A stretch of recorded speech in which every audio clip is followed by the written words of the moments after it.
Mark chapter 5. The healing of the Gerasene demoniac. They came to the other side of the sea, to the territory of the Gerasenes. When he got out of the boat, at once a man from the tombs who had an unclean spirit met him.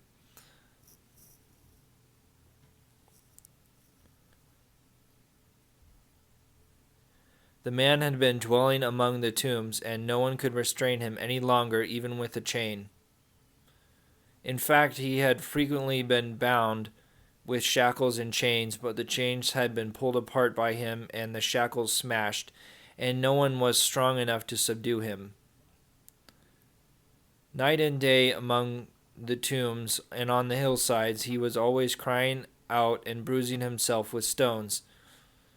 Catching sight of Jesus from a distance, he ran up and prostrated himself before him, crying out in a loud voice, "What have you to do with me, Jesus, Son of the Most High God? I adjure you, by God, do not torment me." He had been saying to him, "Unclean spirit, come out of the man."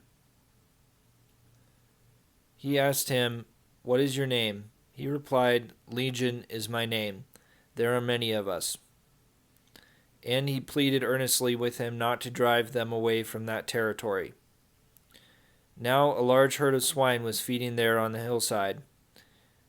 And they pleaded with him, "Send us into the swine, let us enter them." And he let them, and the unclean spirits came out and entered the swine. The herd of about 2,000 rushed down a steep bank into the sea, where they were drowned. The swineherds ran away and reported the incident in the town and throughout the countryside. And people came out to see what had happened. As they approached Jesus, they caught sight of a man who had been possessed by legion, sitting there clothed and in his right mind, and they were seized with fear. Those who witnessed the incident explained to them what had happened to the possessed man and to the swine. Then they began to beg him to leave their district. As he was getting into the boat, the man who had been possessed pleaded to remain with him.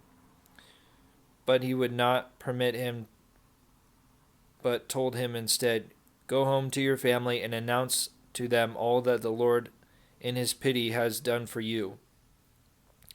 Then the man went off and began to proclaim in the Decapolis what Jesus had done for him, and all were amazed. Jairus' daughter and the woman with a hemorrhage. When Jesus had crossed again in the boat to the other side, a large crowd gathered around him, and he stayed close to the sea. One of the synagogue officials, named Jairus, came forward. Seeing him, he fell at his feet and pleaded earnestly with him, saying, "My daughter is at the point of death. Please come lay your hands on her that she may get well and live." He went off with him, and a large crowd followed him and pressed upon him. There was a woman afflicted with hemorrhages for 12 years. She had suffered greatly at the hands of many doctors and had spent all that she had. Yet she was not helped, but only grew worse. She had heard about Jesus and came up behind him in the crowd and touched his cloak. She said, "If I but touch his clothes, I shall be cured." Immediately her flow of blood dried up. She felt in her body that she was healed of her affliction. Jesus, aware at once that the power had gone out from him, turned around in the crowd and asked, "Who has touched my clothes?" But his disciples said to him, "You see how the crowd is pressing upon you, yet you ask, 'Who touched me?'" And he looked around to see who had done it. The woman, realizing what had happened to her, approached in fear and trembling. She fell down before Jesus and told him the whole truth. He said to her, "Daughter, your faith has saved you. Go in peace and be cured of your affliction." While he was still speaking, people from the synagogue's officials' house arrived and said, "Your daughter has died. Why trouble the teacher any longer?"